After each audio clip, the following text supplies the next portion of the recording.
हाँ, तो कल अपन ने क्या क्या किया था, सॉल्यूशंस पहले स्टार्ट किया था चैप्टर, इधर ध्यान दो भी।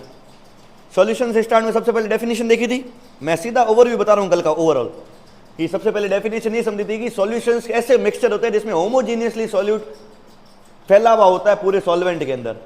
सही है, दो पार्ट में डिवाइड किया था, एक सॉल्यूट और सॉल्वेंट।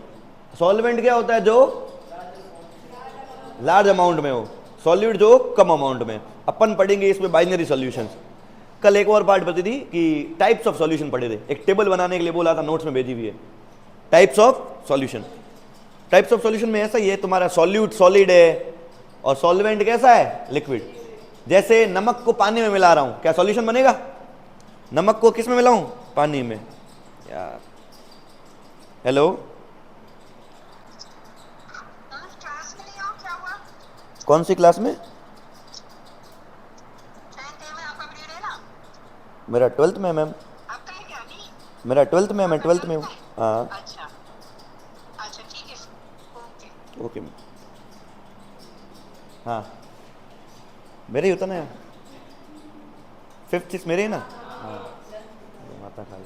चलो कंटिन्यू करते हैं। देखो, जैसे मैं नमक को मिला दूं किसमें, पानी में। नमक कैसा है स्टेट में, सॉलिड, लिक्विड या गैस?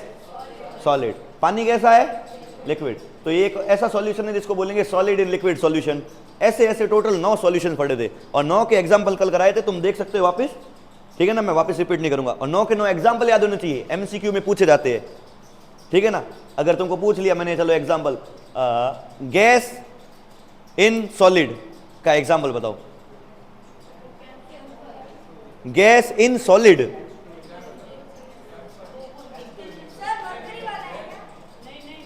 तो है ना, इतना दिमाग लगा नहीं सकते क्या, डपोड़ हो गया। मर्क्यूरी लिक्विड है, लिक्विड की तो बात ही नहीं की मैंने, देख के मत बोलो।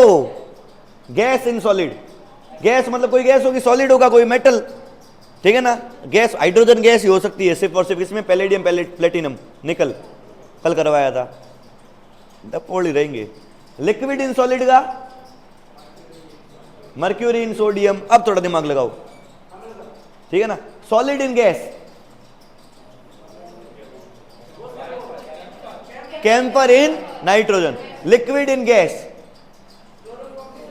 Chloroform in nitrogen. ऐसे ओके, क्लिक होने चाहिए डायरेक्ट, सबको याद हो जाना चाहिए। ओके, और ये कल एक्सप्लेन किए थे, वापस वीडियो देखोगे तुमको समझ में आएंगे, ऐसे तो नहीं आ पाएंगे। ओके क्लियर है, आगे बढ़ूं। कल इसके बाद और बातें की थी अपन ने, कंसंट्रेशन स्टार्ट कर लिया था और अलग अलग फॉर्मूले देखे थे, लगभग 3 या 4 फॉर्मूले कल। Mass percentage, weight by weight. Formula क्या था बताना, weight of mass of solute upon, यहां गलती क्या होती है याद है, हाँ, मास ऑफ सॉल्वेंट नहीं लिखना है, मास ऑफ इनटू, क्योंकि परसेंटेज के लिए क्या आता है हमेशा 100। अगर 100 से नहीं निकालना, मेरे को मिलियंस में से देखना है, तो इसका फॉर्मूला क्या था, पीपी, हाँ पीपीएम क्या था, पार्ट्स पर मिलियन। सेम फॉर्मूला है मास ऑफ सॉल्यूट। सॉल्यूट को मैं बी से रिप्रेजेंट करूंगा आपसे, और सॉल्वेंट को मैं ए से करूंगा आपसे। डब्ल्यू मतलब क्या है, weight. Weight of solute upon weight of solvent. यहां सॉल्वेंट लिखूं, सॉल्यूशन लिखूं, बात एक ही है, क्योंकि पार्ट्स पर मिलियन। सॉल्वेंट इतना सारा है ना कि उसके अंदर सॉल्यूट मिला दूं तो लगभग लगभग वेट उतना का, इनटू बिलियन में किससे मल्टीप्लाई करेंगे, याद आ रहा है। ओके, कन्वर्जन का भी क्वेश्चन करवाया था कल, वो क्वेश्चन कॉपी में किया है कि परसेंटेज में दे रखा है, पीपीएम में निकाल दो, किया था, कॉपीज के अंदर होना चाहिए। डन, यहां तक कल काम किया था। आज अब आगे अपने लेक्चर को बढ़ाते हैं आगे। देखो आज है ना, सबसे इंपॉर्टेंट फॉर्मूला करेंगे अपन। नेक्स्ट फॉर्मूला, अच्छा कितने फॉर्मूले, 4 हो चुके होंगे ना, 5वां। हाँ, आज इंपॉर्टेंट फॉर्मूले करेंगे। सबसे पहले एक होगा मोल फ्रैक्शन। अच्छा, ये फॉर्मूले आने से पहले ना एक चीज आनी चाहिए, क्या नंबर ऑफ मोल्स निकालना आता है?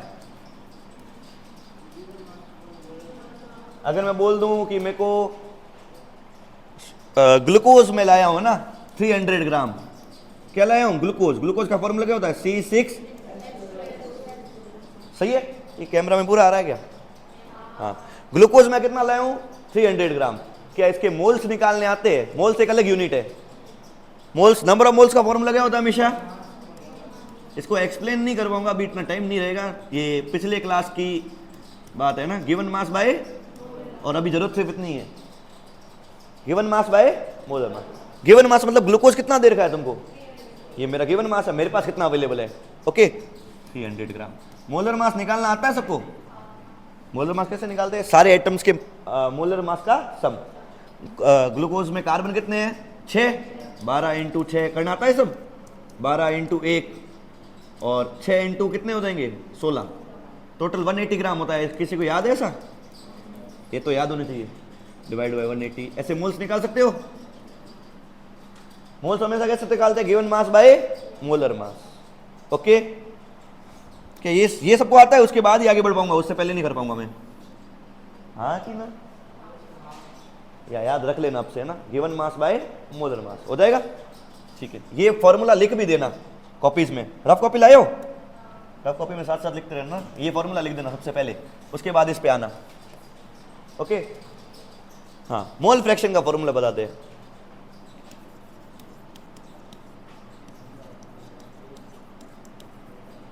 अगर किसी सॉल्यूशन के अंदर मोल फ्रैक्शन निकालना है तुमको ए का, ठीक है, ये काम बाद में करना, कुछ अलग, सिर्फ याद ध्यान दे, लिखने वाला काम मत करो।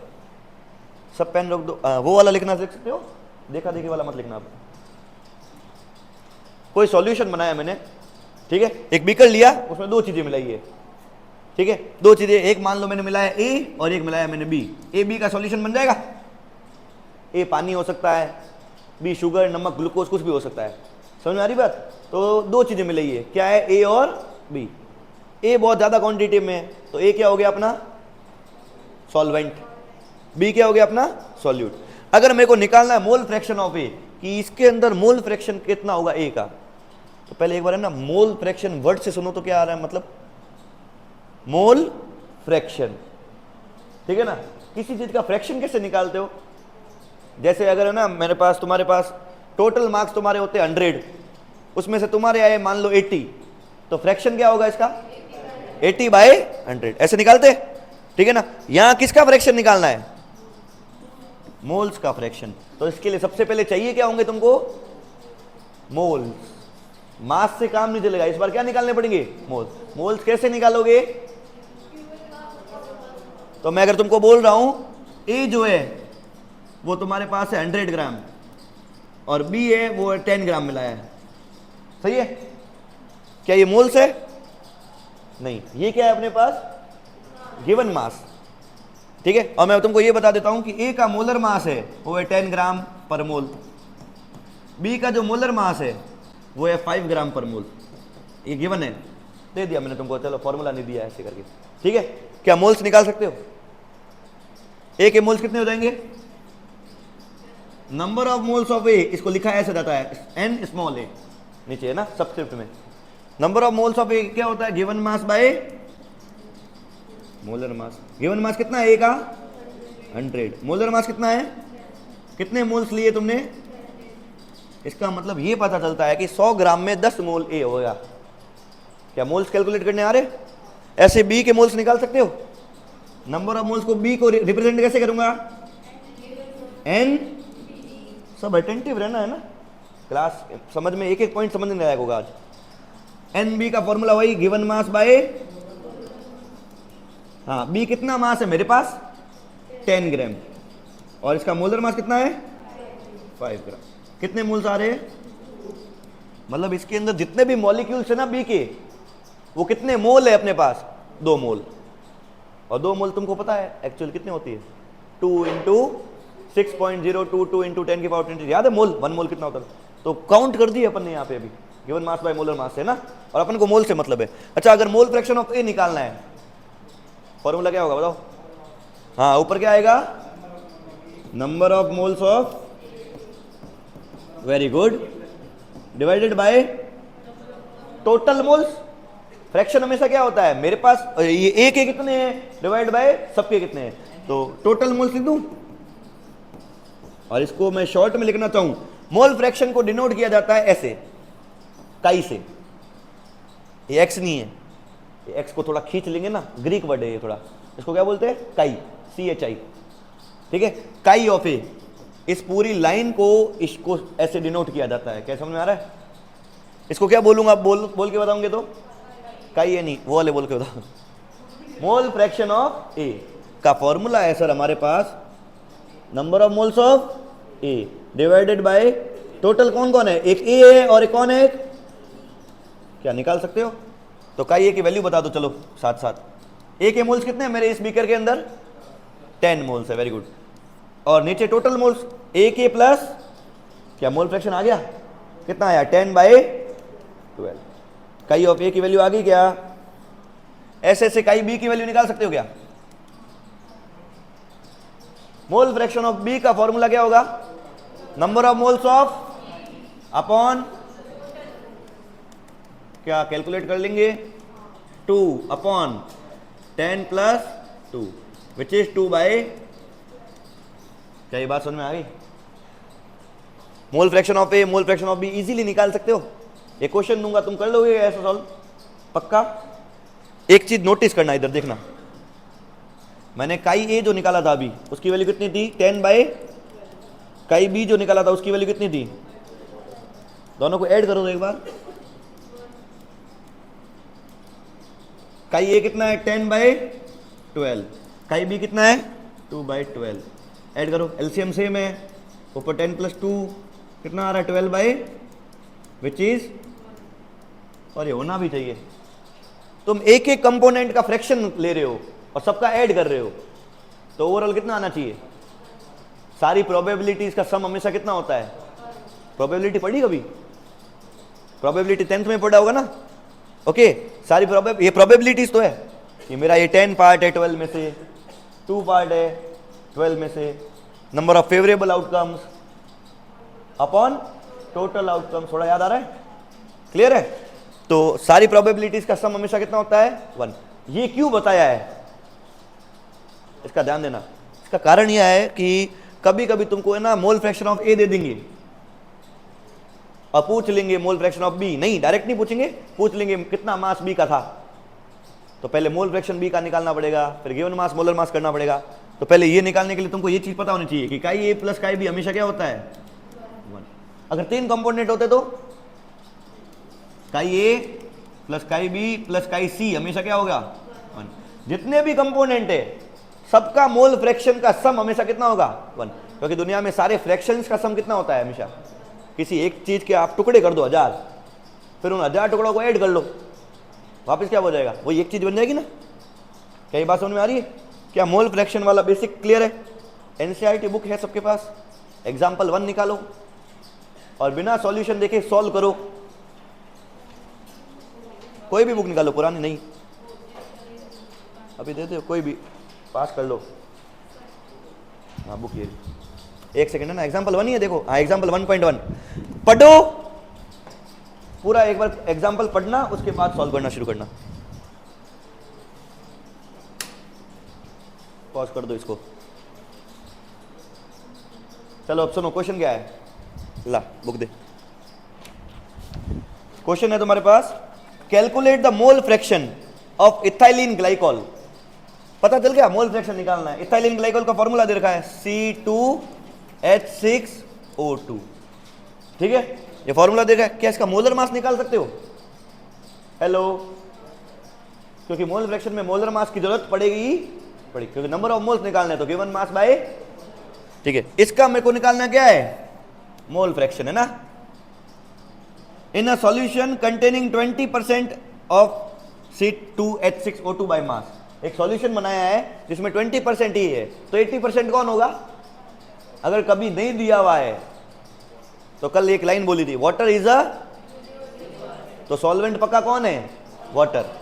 तो मतलब 80% कौन है? वाटर। 20% कौन है? भाई साहब, सही है। कभी भी परसेंटेज दे रखे हो ना, तुम क्वेश्चन स्टार्ट करोगे, लेट एक बीकर लिया है जिसमें 100 ग्राम पूरा सॉल्यूशन बना हुआ है, कितना है? तो पहली लाइन तुम्हारी क्या होगी?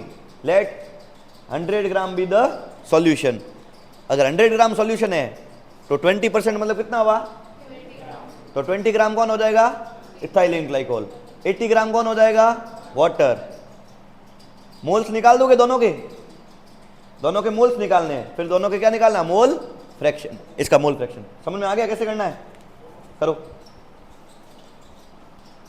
हाँ अब जिसको आ गया वो करो, जिसको नहीं आया वो वापस देखो। क्वेश्चन में देखा है C2H6O2 और इसका मोल फ्रैक्शन फाइंड करना है, सही है। अब मुझे पहले मोल फ्रैक्शन का फॉर्मूला आना चाहिए। मोल फ्रैक्शन क्या होता है? मोल फ्रैक्शन ऑफ C2H6O2 ऐसा लिखूंगा मैं, is equal to number of moles of C2H6O2। क्या यही फॉर्मूला होता है? डिवाइड क्या होगा? Total moles. Very good. तो अगर तेरे को मोल फ्रैक्शन निकालना है तो हम तेरे को दो चीजें चाहिए। क्या क्या चाहिए? मोल्स, मोल्स, सही है, ठीक है। टोटल मोल्स के लिए मेरे पास जो चीजें अंदर मौजूद है वो उनके मोल्स चाहिए, और ऊपर चाहिए किसके मोल्स? C2H6O2 के। अब 20% बोला ये है तो 80% पक्का कौन होगा? पानी। तो अपन ने क्या किया? 100 ग्राम सॉल्यूशन लिया है तो 100 ग्राम में 20 ग्राम पक्का कौन है और 80 ग्राम कौन है? क्या ये समझ में आया? C2H6O2 कितना है? 20 ग्राम। 80 ग्राम कौन है? वाटर। अब क्या ग्राम से मतलब है मेरे को या मोल से मतलब है? मोल फ्रैक्शन में किससे मतलब है? मोल से। क्या मोल्स निकाल सकते हो? एक ही तरीका है, क्या है? Given mass by molar mass. तो अगर मेरे को निकालना है सबसे पहले इसके moles, number of moles of C2H6O2 which is equal to given mass by molar mass. Given mass कितना है? 20 ग्राम। तुमने निकाला भी। मोलर मास कैलकुलेट कर सकते हो? कैसे करोगे? C12 इंटू 2 24 और 6 30, 30 और 16 इंटू 2 32, 62। Very good. क्या मोल्स आ गए? इसको एक बार मैं फ्रैक्शन में रख रहा हूं, थोड़ा कट रहा है, काट दे। 10/31 फ्रैक्शन में रखो, ठीक है। क्या मोल्स पानी के निकालने पड़ेंगे? टोटल मोल्स में दोनों के मोल्स आएंगे ना। इस फॉर्मूले को थोड़ा एक्सपांड कर लो। Number of moles of A upon number of moles of A plus number of moles of B। तुमने A तो निकाल दिए, वो देखो 10/31। B के मोल्स निकाल दे। तो number of moles of water कैसे निकालोगे? देखो, given mass by molar mass. Given कितना है? पानी का मोलर मास कितना होगा? 18। हो गया? कुछ कट रहा है ये? 40/9। अब इसको क्या पुट करना है? मोल फ्रैक्शन में पुट करो, आंसर निकालो, पूरा सॉल्व करना, ठीक है। करो अब, तुम खुद करो अब, इतना आगे वाला। हाँ